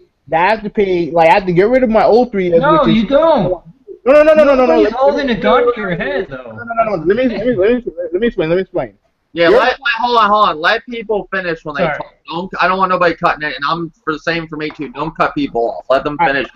It's fine. But here's the thing: I don't want to have to buy a new 3DS to play a game that I actually want to play. That's the reason why I'm against the 4.5, not because of the upgrade. Like, I'm sure the upgrades are going to be. I mean, first off, we don't even know if this thing is real or not. Like, I'll wait till Sony say something before I jump the gun. But if you're telling me that the only way I can play God of War 4 is if I have to get this new PS 4.5, that's bullshit. That's bullshit. Sorry, the rumor is it's not gonna just they're solely working on a 4K version, but it will be playable on your old PS. But that's where the problem here. This is what I'm trying to say. What I think's fucked up is they're most likely going to focus on the 4K part of it, and then the other version, what the fuck's that going to look like? You It's know? probably gonna be the same thing. Just it don't look. It's just gonna be downscale. I mean, because really, that's all they'll have to do is just lower the visuals. I mean, I don't see why. Probably maybe enemy count if it has too many enemies. But I mean, to be honest, even with something like that, I mean, I don't think that's Well, hey, gonna be a you big of a guys jump. remember this? You remember this? Remember when we went to HD and we had and you played it on your fucking regular TV and it looked like fucking shit compared to the HD TV? That's how it's gonna look probably. Yeah, but I mean, but at the end of the day, like I should like these games that if let's say if this is true, right? Let's say if the 4.5 makes your games look better. Why is it that I'm paying the same price that someone else is paying for the same technically for the same game, but yet they get an advantage because they bought the 4.5 and I'm stuck here with the PS4 when we're paying the same price for the game, but he gets the better version of the game. How does that make sense? It's the same game. It doesn't matter. Like that's like saying if I got lower in PC hardware, you got higher end, I should pay less money. That's different because That's the same thing. with PC, like that, it's dependent on my machine whether or not the game can run at the resolution or the frame rate that I want it to would be run. the same. It would be the same concept for the PlayStation 4K and the normal PS4. It depends on the hardware that you have. I mean, the game is the same. Whether or not you can run it at these settings or not is dependent on the hardware. The game itself is the game. You know, it's not like you're buying a different game. It's the same game. You like I said, think of it like this. Remember when you had when it first went HD, you had the PS3. Let's use that for example. And you played it on your SD TV, and then there was HD. You know, when you put in the HD TV, what it looked like. That's how it's going to kind of look. You got your HD version and your 4K version that looks a lot better. It's going to be just like that most likely. It's just like most multi-plat games, I think, run at a lower resolution or frame rate on the Xbox One, right, compared to PS4. Why isn't all? But they're all $60, no matter a brand new. The Xbox One version, by that logic, should be cheaper, but it's not. Okay, but they're not the same. But they're not the same. They're not the same platform though. They're different machines. Based upon what you're saying, what I'm hearing from you is okay. If one runs worse or not as good as the other, then I should be paying less money. I mean, I don't think who's making the system has anything to do with that, really. I get what you're both saying. I understand it fully what you're both saying. To me, I'm the type of guy, I just go with the punches at times because they're going to do it anyways. But I have to sit here and say, I don't agree with none of this shit. I think it's fucked up, the whole thing. I can't trash Nintendo for doing what they did with the new 3DS and then sit there and at the same breath praise Sony for coming out with a new PS4. I mean, I don't look like I said. The only problem I have with the new 3DS was the fact how they wasn't informing the average consumer. That's the only problem I had with that. Now, really. with the new 3DS, which is different from this console, the new 3DS, when you buy those games that only are played on the new 3DS, like they say on the game, you can only play them on that 3DS. Now, these games supposedly you can play on your old console and on the 4K console. It don't matter, but I'm telling you, the graphics are going to look a lot better on that 4K version. And I'm pretty sure every game on I'm pretty sure that because it's a 4K disc player, the games are probably load quicker because I'm pretty sure the disc tray spins faster, but and reads faster. But like the new 3DS, I do believe every game on the new 3DS, even though visually it doesn't look any different, if you have a new 3DS because the process is faster, the games load faster. So I guess you could say that's another advantage that the new 3DS has. Like Smash Brothers on the old 3DS, it loads kind of slow when you first boot it up. On the new 3DS, it reads faster.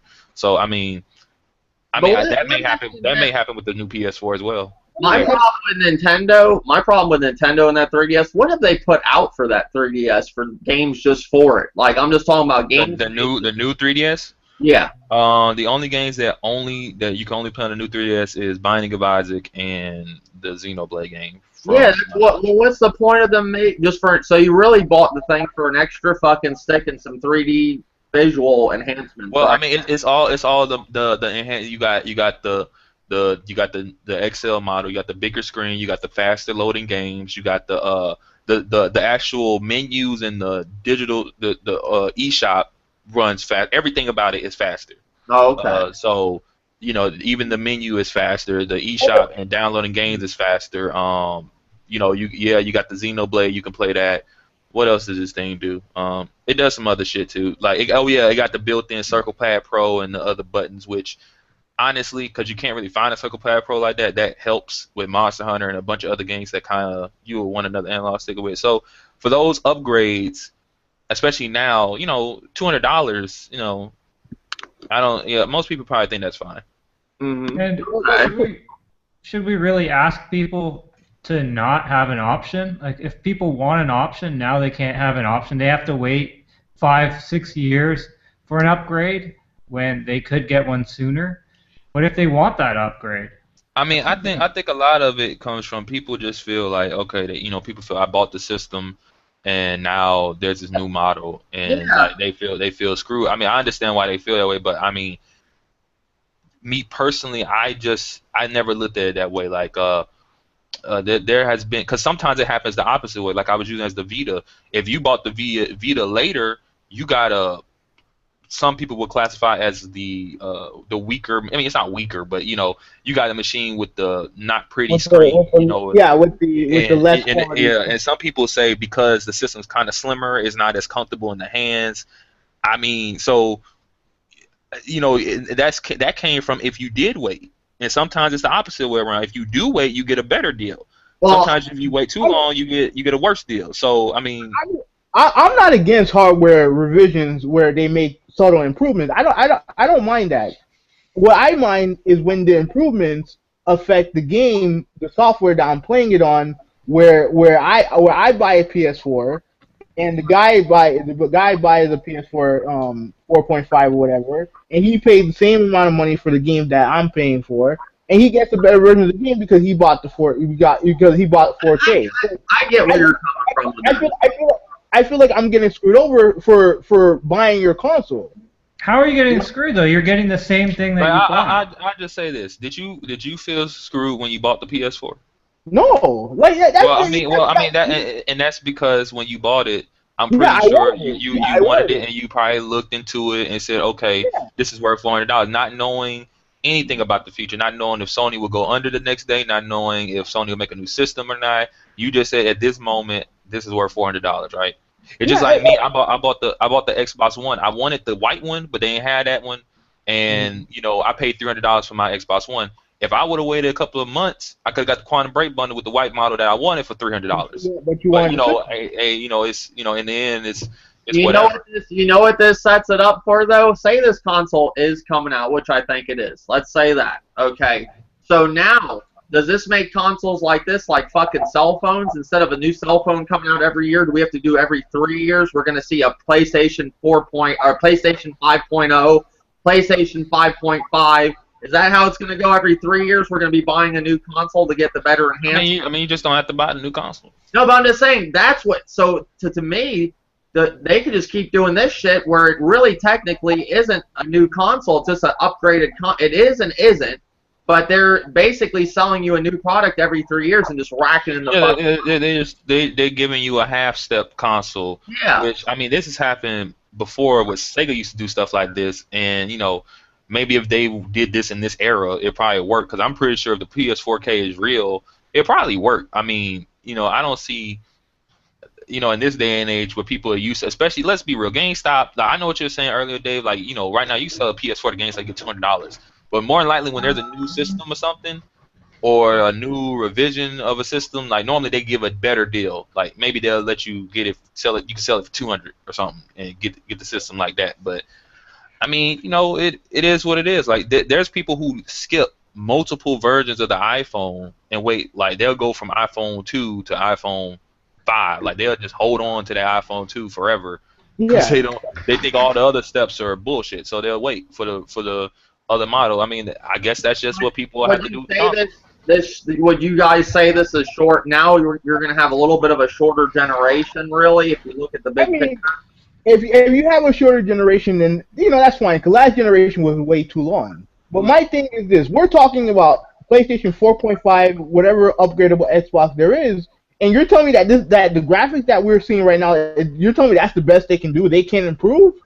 Like, that's the best. Is that the best they can?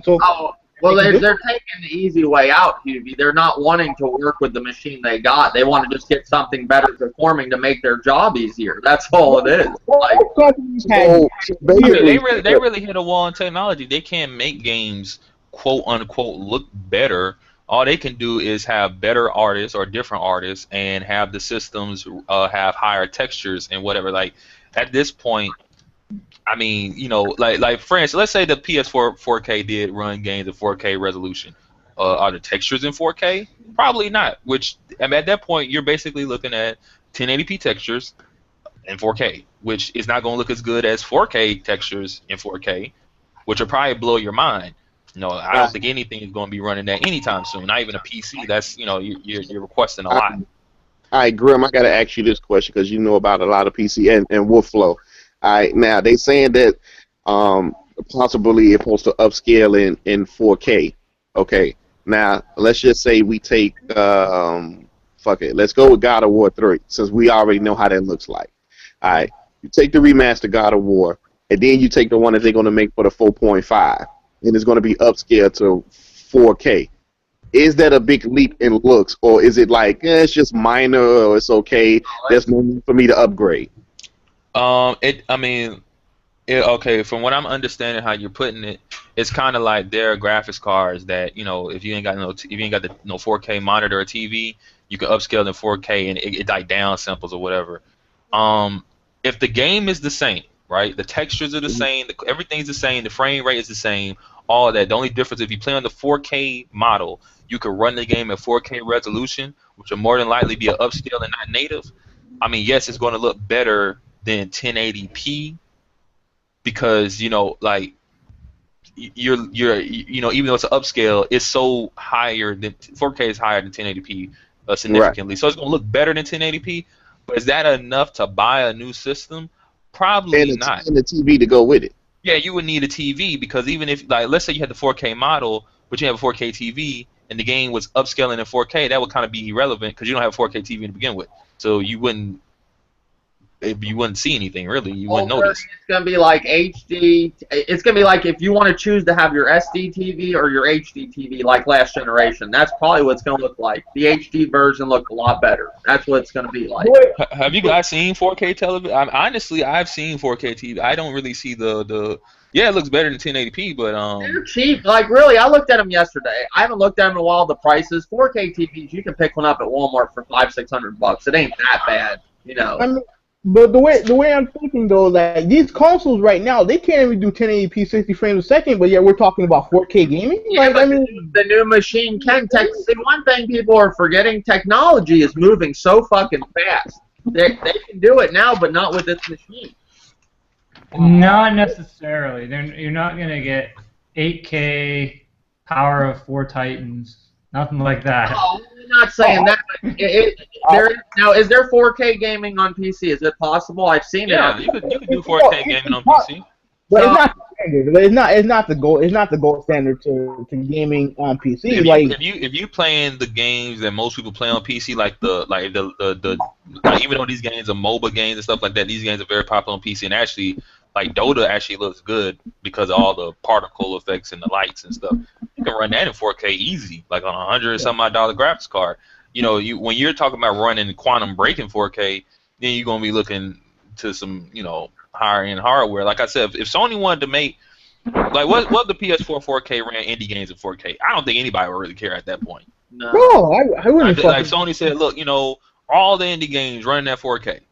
Like Listen, everybody be like, oh, okay, well, if you want to do that, maybe I'll buy it, but no one's gonna really care. You think if they come out with, like, say Holiday, like it's planned for this to come out, and it comes out bundled with God of War 4 in 4K, I mean, you don't think that would sell? I mean, I'm pretty sure it will, but at the same time, like this system is such in a weird place because if it actually exists, you got to remember it's not just saying go out and buy this 4K system. A lot of people don't got 4K TV, so that would mean you need the TV as well to even get the full experience. So a lot of people probably aren't going to buy a TV and No, the console at the same and time. if you're a gamer, I ran out like guys. When the HD shit went on, I bought a $3,000 TV to go along with my 360. I didn't blink an eye because I wanted the best graphics. I got a Samsung HD TV. It was beautiful at the time. But my girlfriend at the time, she decided to leave because I spent that money on that because it was all ridiculous. But me as a gamer, I was like, oh, HD TV. This is how I was thinking, and that's how people are gonna think. I mean, it just depends on who you are. Because I know people last generation that, I mean, including myself, I didn't get no HD TV until like what, Black Ops was out. You know what I'm saying? Like I was playing on standard definition. Like I remember playing games on standard definition on the 360, and they look better than PS2 games significantly. And I'm still playing on the same TV. When I played in my HD TV, yeah, it looked even better. But I mean, I still saw a difference. You know what I'm saying? HD TVs. I mean, I mean, I do agree with you. I played on SD TV, but it wasn't like playing on my HD TV with. Yeah, it looked better on the HD TV. Yeah. I'm just saying, like, I think like when we played Gears of War, we were playing on standard definition. We still saw that Gears of War was not possible on a PlayStation 2 or Xbox Original or GameCube. You know, we still saw that this was a very demanding game at the time. Now, it looks better in HD though. One thing I do want to bring up about this whole thing too, that Old Dirty mentioned to me that I thought was very interesting to go along with this. Okay, so we all complain about hard drives and having to buy hard drives. How much space are these 4K games going to take up? Depending on the game, not a lot or a lot. It just I depends mean, on the game. if you put 500 gigabytes into these consoles, into these upgraded consoles, then it's like, I mean, like, what's the fucking point? Like, I had to buy a new hard drive. Yeah. Like, I mean, like, you can have these games with more graphical fidelity, with probably gonna be bigger games, and then you're still gonna put 500 gigabyte hard drives in there. Like, it don't make no sense. Like the textures ain't no different than the size of the game really wouldn't matter. You know what I'm saying? It wouldn't change really from what you get now, depending on the texture quality that they add to the game. Oh, okay. But like even still, like 500 gigabytes is not enough. Like, well, that's what I'm saying. Do you think that the 4K, I mean, wouldn't that take up more space, a 4K file, compared to what we have now? So that's what I was saying. If the game got 720p, 1080p standard definition textures, but it just runs at 4K resolution, then no. That's almost just like you're just setting it to run. Like if I can run Quake in 4K, it's still Quake. It's not going. It looks like it looks old. You know, it just looks clearer. Okay, but I just think that putting 500 gigs is just not enough. Like, it's not enough. If you're gonna make a new SKU, every new SKU should have 100, like not a terabyte. Now it would be nice if Sony with the new system or even the old systems they allow you to plug in external hard drive. That would be. I don't think they're gonna do that. But I ain't gonna lie to you, man. Like when I bought my new hard drive, like I put it in, it was so easy to do. Like it's so easy. Like I'm just waiting for my sister to run out of space so she can ask me so I can set up for her. Like it's that easy. And I can charge her for it. You know, she don't know any better. So that would be a good little side business I can do. See, I don't know if it's going to be that much of a leap, and that's what kind of worries me. Like, to me, there's not much point of upgrading unless it's a real good leap, because you have to reinstall all your games and everything like that, all your saves. It's a pain in the ass. In fact, I wish it was easier to transfer. You wouldn't think 4K is a much of a leap when it comes to this? I don't think it's going to be native 4K. I don't think so. Unless it's like really sacrificing in other ways. It's really low settings and everything else. Could be. Like I don't think the 4K stuff. Like I said, like some of the best looking games I saw this generation were on the Wii U, and that's not a knock at the Wii U. I'm just saying, like I don't even think that really, like what the Final Fantasy demo that just dropped. That looks.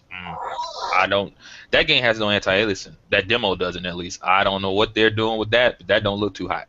You know, so they need to fix that. But I mean, it just depends on what is appealing to you. Like one of the best looking games to me this generation has been like Sunset Overdrive. That's in 900p. I don't think the resolution really. It makes things clearer. That's all it really does. It doesn't really do anything other than that. It makes things look clearer to you. So You get less jaggies and stuff, which is nice, but it's yeah, the more the higher the resolution, the less jaggies you get. I mean, but if they add I don't know there's any jaggies in like Sunset Overdrive because they have a decent amount of anti-aliasing. It's just like what the Order has, like MSXAA or some shit like that. That's that's pretty high. It's not extremely high end anti-aliasing, but it's good. So you wouldn't notice any jaggies or something like that. But that's not running in native 1080p either.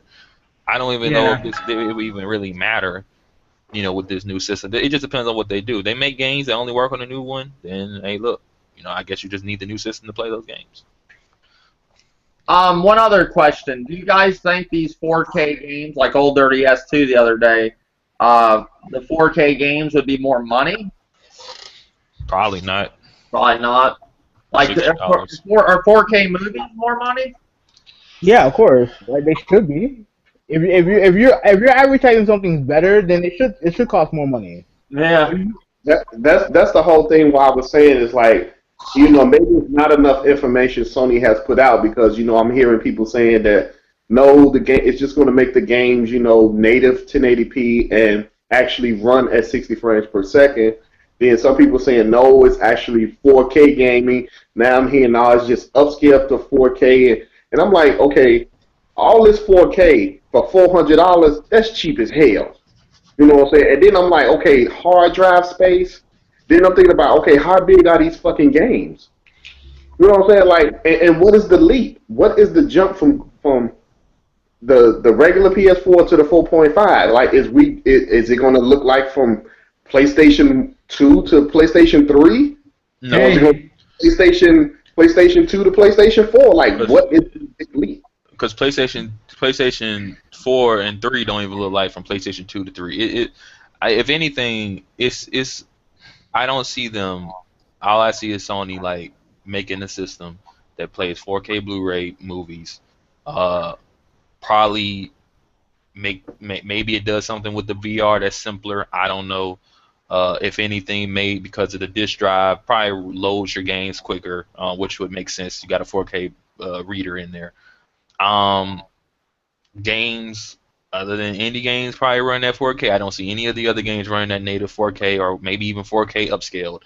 I don't really even think it's that going to be a big thing. I'm pretty sure Sony's going to announce it's probably going to be something simple like, oh, it has a 4K Blu-ray player and whatever, and that's what I'm hoping. I'm hoping it's really just a hardware revision. Cause like if they do though, like you said, increase the price of the games. But if the rumor is true that if like basically let's just say all the games from now will be labeled PS4K, whatever, right? But that same game works on every PS4, even the old ones, and they increase the price, let's say from 60 to 80. That would mean everybody with the old system be paying $20 extra for nothing, because you don't get the new features. And well, I would assume that if they're gonna increase the price of the 4K games, then they wouldn't realistically increase the price of the games if they're regular. At least no, because if the rumor is true, the game, that one game works on both. They're not going to make separate versions. So if that's the case, if they increase the price of that game because it's now on the 4K model or whatever to 80, right? That would mean you would be paying 80 if you got the old system. I don't want to fucking do that. If that happens, the easiest thing to do is don't buy it, or buy it if you want it. I mean, maybe some people want it. That was my whole thing because I'm like, I'm trying to figure out. Okay, I'm like, okay, if this gaming is in 4K, you know what I'm saying? I'm like, well, then the games will have to be more because if they was, and when last generation, EA was trying to get all developers to go up $10 extra, but unfortunately that didn't happen in that era. So now we're jumping to 4K gaming. You mean to tell me it's going to stay at $59.99? I don't think so. I mean, because like it's like it's $59.99 on a computer. I don't see why it would be. I don't even see why it would have to increase. Because like I said, like even on the PC, these games that run at 4K, a lot of these don't even have 4K texture options. They're just the resolution's in 4K. Some of them have 4K texture options, but even those are still $60 brand new. It's not going to affect the price. Yeah, I don't really, I don't. Because like people don't even know that you know, Wii games have 4K textures in them. The Wii didn't even do 1080p. I mean, it didn't even do HD. Like Yeah. 4K textures and 4K that's not really new. You know, it's more reasonable now, but it's not new stuff. Yeah, I think I Mario just Galaxy don't. had 4K textures in it, if I'm not mistaken. Well, I I, can tell you this: if if the 4.5 is coming out, then you can best look for an Xbox 1.5 as well. Yeah, for sure, for sure. I mean, Microsoft may not do nothing. Hell, you might get a Wii U. I couldn't see them sitting on the market with a even less powerful console than they got now, and people already complaining about it now. Imagine Well, what. you got to think about it. It could work multiple ways. You know, Microsoft is in a position where they don't need to be making those sudden moves. To be honest with you, because people already don't like what they did when the generation first started, and they not really liking the whole. Even though they've been on PC this whole time, they don't like the PC push they're going with.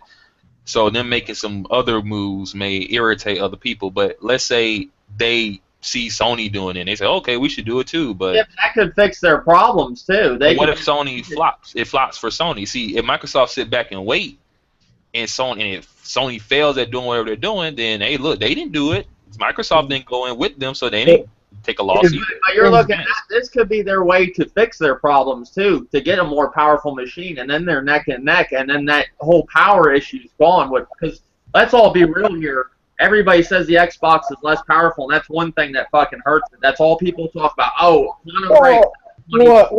what hurt it was selling $100 more expensive, despite the fact that it wasn't stronger than the PS4. That's what hurt it. That's one of the main things It's that the hurt it. power. It's the power of the console. People don't like that. It's less powerful. How many times we hear, "Oh, this game's only 720p." Now they can get games at 1080p. So why wouldn't they do that? But the only thing I can see them not doing, if they are planning to go into the Windows 10 and just leave the console market, I wouldn't see them doing that. They would just leave this on the market and then just jump Windows 10. That could be. But if they decide to stay in the consoles and make a more powerful console, that would fix their problems. They could get back in the console race, but they might not even give a shit about consoles anymore, like how Grimpachi says the way it's going for Xbox. I mean, like, yeah, I forgot what I was gonna say. No, go ahead. Someone else can talk. I forgot what I was gonna say. It does seem. Yeah, Wolfo, I can hear you. It does seem like they're going the way of the PC to a large degree. Going back to the roots, going back to what they were. Well, let's change the subject a little bit. Did you guys hear that Xbox is getting Turok and Turok 2 remastered? That's kind of cool. I want to play Turok remastered. Damn, are you serious? Yeah. Oh, yeah, count me day one for both. Yeah, day one fine for me too. Dave, are you sure? 'Cause you remember yesterday was April Fool's Day. No, it's Turok. It's on the gaming news thing. It's for real. Well, Turok 1 and 2, well, 1 has already been remastered for PC, and 2 is being worked on, so I don't see why, it wouldn't come to Xbox One. Yeah, it's coming to that was one of the gaming news that's coming, so I was happy to hear that. Let me find the article right here. I just was reading it earlier. Turok and Turok 2 Remastered confirmed for Xbox One. In 2015, the classic N64 dinosaur action game Turok and Turok 2 were remastered and brought over to PC. This is from GamingBolt.com. I mean, I don't know if they're... Okay. But it says, where was I reading? Was brought over to PC via Steam, released by Night Dive Studios, the folks who seem to have made an art form of remastering classic shooters from modern platforms. They are currently working on a System Shock remaster, and now today, Night Dive Studios confirmed plans to bring Turok and Turok 2 remastered to Xbox One. So, that'll be cool. That's some good news for Xbox. Anything else? I mean, there's other things we could talk about, but we have talked. Did anybody play the new Final Fantasy, the demo, Wolfflow? Did you play that? I haven't played it yet, actually. I haven't been on my PS4 all week. I played it on the Xbox. It's I mean, it plays kind of plays similar to Kingdom Hearts, but not as, from what I could tell, not as Kingdom Hearts isn't really difficult to play, like as in, but Kingdom Hearts kind of has strategy to it. This doesn't really seem like it does, but it's a demo, so that makes sense. It's also only one player. It doesn't have like the party system or anything like that, which is where you get more strategy. I guess too, to go along with what we were just talking about, Xbox Head says not to expect. This was 4 hours ago. Xbox Head says not to expect Xbox 1.5. Xbox Head Phil Spencer speaks out about rumors of PlayStation 4.5 to clarify that fans should not expect such a platform from the likes of Microsoft. So it's not happening with Microsoft. Yeah, but they could be referring to either they're going to either just keep it traditional where they make a brand new system and what for the next generation, or it says they're not jumping in. You're going to have your Xbox One, and I think they're going Windows 10. They don't care about this console shit anymore. No, I'm saying like looking at it from multiple perspectives, they could be meaning like they're not going to make some type of halfway step.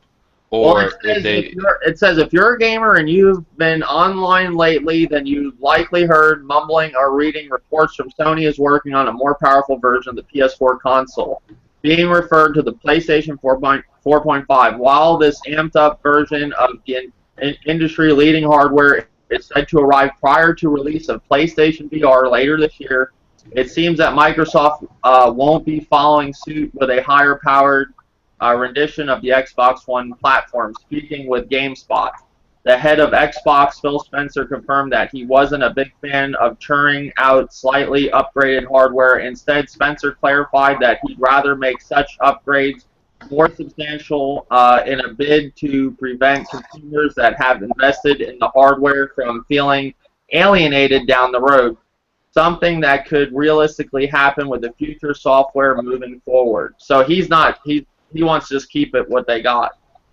That's Phil Spencer giving an interview to GameSpot. So, I don't know. But guys, I don't want to keep this podcast any longer. It was a great discussion. I really enjoyed this podcast. I appreciate King Grimpachi for joining as always. No problem. Thank you, man. Wolflow for coming back. Long time. One of my beginning people in my podcast a long time ago. Thank you for coming back, man. Hope you come back for future episodes. Oh, definitely, man. Good reuniting. Mm-hmm. Hugh V, you too. Thank you. One of the original podcast members also, Hugh V 186. Thank you. I actually remember what I was gonna say. It's not gonna take long, but all I'm gonna say is this: it's better to be proactive than reactive. You know what I'm saying? And that's something that anybody can take in life. It's better to be proactive than be reactive.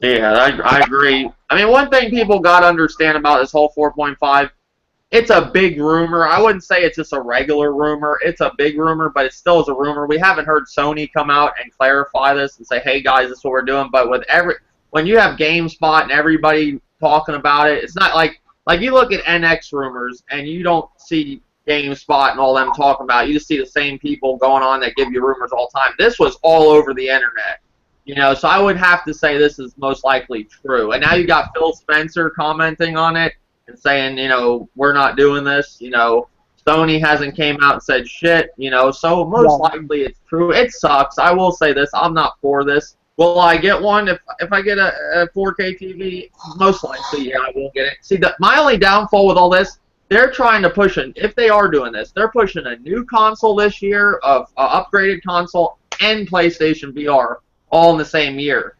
It doesn't make sense. You have to buy a 4. You don't have to, but if you want to do all this, you got to buy a 4K TV, you got to buy PlayStation VR, and you got to buy the fucking console. That's a lot of money. That's a lot of money. Or a monitor if you want a better quality. And I've been thinking of going the monitor route. David Maddox has been talking me into just getting a monitor, and you can pick one up for like $200, but 4K, I believe, a monitor is like $500. So that would be the cheapest route, and they said that's the best way to go is a gaming monitor. That's what I heard. I mean, I don't know. I use a TV, but they say that's the better route. But that's a whole other conversation. Yeah. Old Dirty 33, one of the original guests. Thank you for joining as always. Oh, no problem, Dave. And I think there is hope for the Wii U point 2. Wii U point 2. And one thing too, I want to comment. Well, that would take us into even more podcasts. Never mind. Till next time, guys. Later, YouTube.